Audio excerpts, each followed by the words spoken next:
All right, welcome back to Daytime Tri-Cities. Once again, we are live this morning here in Afton, a beautiful farm here in Greene County. Rocky Field Farm, a farm that dates back to 1796.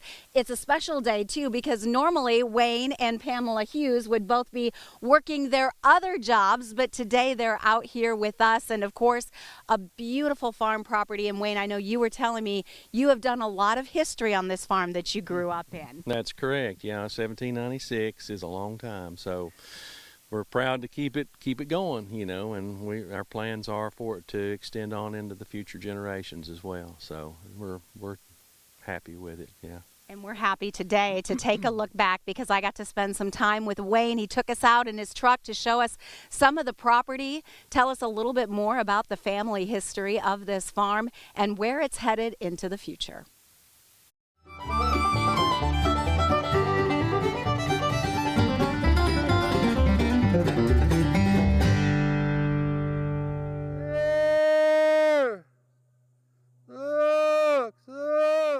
Wayne Hughes is a ninth-generation farmer. He grew up on this land, pointing out to us where he first learned to drive a truck or a tractor, where he played in the creek before helping his grandparents pick the corn.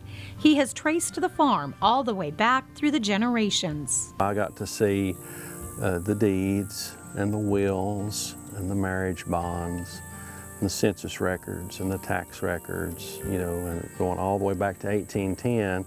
And then that other document that transferred it originally. So, and when you're doing that, you read about these people, and it almost seems like, you know, they're like characters in a book or something. But the more you learn, the more familiar you become with them. The farm has been through many changes, different acreage, different animals, and different crops. His grandparents had a little bit of everything.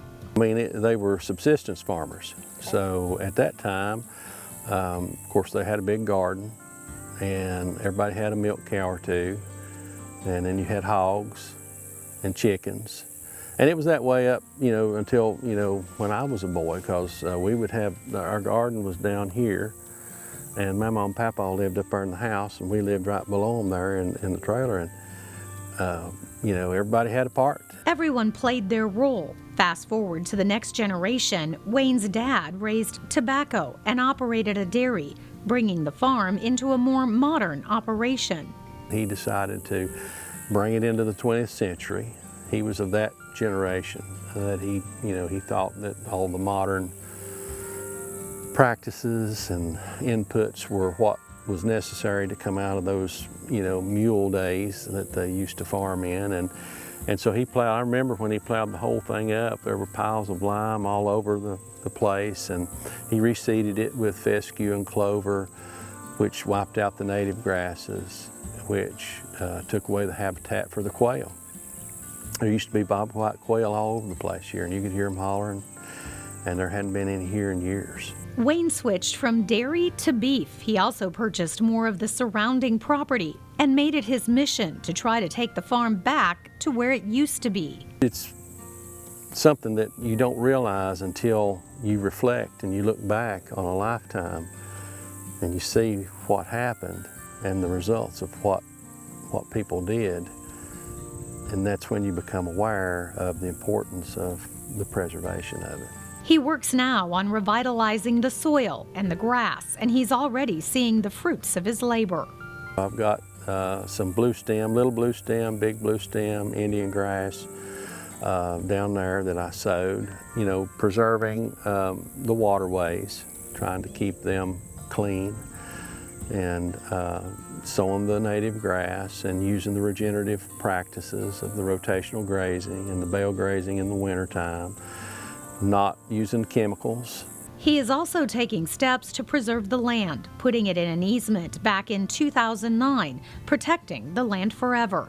He even got the attention of Governor Bill Lee, who chose his farm as a backdrop to sign the Farmland Preservation Act. We were just honored to have him come and to know that he was signing that particular bill made it all that more important, because we had already done that here, and so it was just, great to see how far we'd come since 2009. Right now, both Wayne and his wife work other full-time careers. He says this farm will be his retirement plan.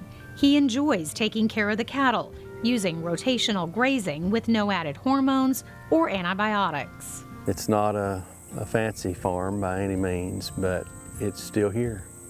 And it's still in the family, and that means a great deal, you know. So I hope to pass it on to my kids and grandkids. You know, when we're given something, it's our responsibility to care for it, whether it's a family, or it's children, or the land, or animals, or what have you. And so protecting the land is